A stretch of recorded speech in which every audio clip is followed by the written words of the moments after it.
ലൈഫിൽ ഇപ്പം നടക്കണതിനെ പറ്റി ഡിപ്രഷൻ അടിച്ചിരിക്കണവരാണ് നിങ്ങൾ.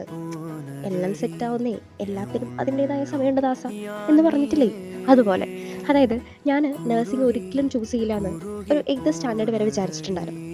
8th സ്റ്റാൻഡേർഡൊക്കെ കഴിഞ്ഞപ്പോൾ മാർക്കറ്റിംഗ് ഏരിയയിൽ, അതായത് നഴ്സിംഗ് ഫീൽഡിൽ ഫിനാൻഷ്യൽ സ്റ്റെബിലിറ്റി കൂടാനുള്ള ചാൻസ് ഉണ്ട് എന്നുള്ളത് കൊണ്ട് പിന്നെ ഞാൻ വിചാരിച്ചു എന്നാൽ നഴ്സിംഗ് ഫീൽഡിലേക്ക് ചൂസ് ചെയ്യാമെന്ന്. എല്ലാവരും എൻ്റെ അടുത്ത് പറയും, എൻ്റെ അമ്മ ഒരു നേഴ്സ് ആയതുകൊണ്ട് അമ്മേനെ പോലെ നേഴ്സാവാനായിരിക്കും അല്ലേ. ഈ സംഭവം കേൾക്കാൻ എനിക്ക് വലിയ താല്പര്യമില്ല. ലൈക്ക് എന്താ, വീട്ടിലുള്ളവരും ചുറ്റുപാടുള്ളവരൊക്കെ നേഴ്സുമാരാണ്.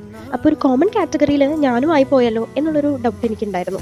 പക്ഷേ നമ്മൾ ഒരു കാര്യത്തിൽ ഇപ്പോൾ എത്തി നിൽക്കുന്നുണ്ടെങ്കിൽ, ഫസ്റ്റ് ഇയറിൽ ഞാൻ വന്നപ്പോൾ എനിക്കിത് താല്പര്യമില്ല, എന്നെക്കൊണ്ടത് പറ്റില്ല എന്നൊക്കെ ചില സമയത്ത് എനിക്ക് തോന്നിയെങ്കിലും, പക്ഷേ ഞാൻ ഈ ഒരു ഇൻറ്റേൺഷിപ്പ് പീരീഡിൽ എത്തി നിൽക്കുന്നുണ്ടെങ്കിൽ ഗോഡ് ഹാസ് എ പ്ലാൻ.